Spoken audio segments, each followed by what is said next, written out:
So this video is just going to be a walkthrough on PQS updates versus full updates and when it's necessary to go ahead and schedule that full update.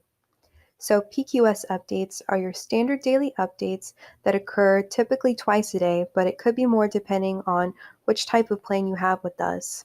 So a PQS update updates the price, quantity, and status of the products based off of changes made by either you or the supplier. Now, a full update is required when you've made any sort of customizations to your products.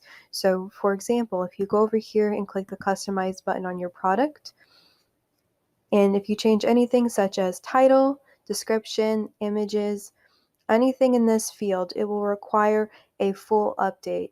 Another thing to note is if you've also made any sort of category changes. So, any changes to category names, you'll want to go ahead and schedule a full update for that as well. Okay?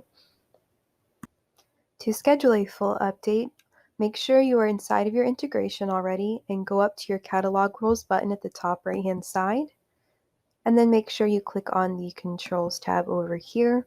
Scroll to the bottom a little bit, and where it says Next Sync Update Type, you'll notice that it says PQS by default. That's because your standard daily updates, like I previously mentioned, are going to be PQS updates.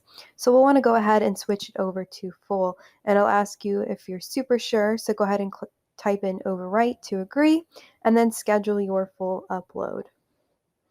And just a special note to make really quickly is if you'll notice at the top of your account, it says whether you are paused or active. So if your account is currently in a paused state, it will not allow you to schedule a full upload. So make sure that it's over and active. And if you are onboarding for the very first time, your account most likely will be in paused.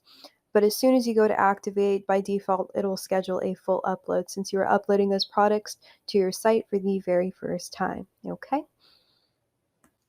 So now that we've gone over how to schedule a full update, the question is when is it going to happen? So naturally, the update's going to happen for whenever your scheduled sync was supposed to be. So if you're supposed to have an update happen later that night, that full update will occur later that night as well. But you can always schedule a full update to happen immediately. So to do that, you would just go to the top right-hand side and click Run On Demand Update. And then again, it's going to ask you if you're super sure and ask you to type overwrite to schedule. And then that sync will be triggered immediately to happen on your website. Okay? And before we end this video, I just want to leave on a few warnings and tips. So the first warning is going to be is that a full update will overwrite anything that you currently have in your store. So for example, if you've edited any sort of titles or descriptions over on the store side of your website instead of through inventory source, anything in inventory source will overwrite what you currently have. So with that full update, now the titles and descriptions from inventory source will show instead of the changes you've made over on your website. Okay, and the second warning is going to be time frame. So a full update could take anywhere from 1 to 24 hours to occur, truly depending on how many products you have trying to sync over. So don't panic if it's taking a little bit, okay?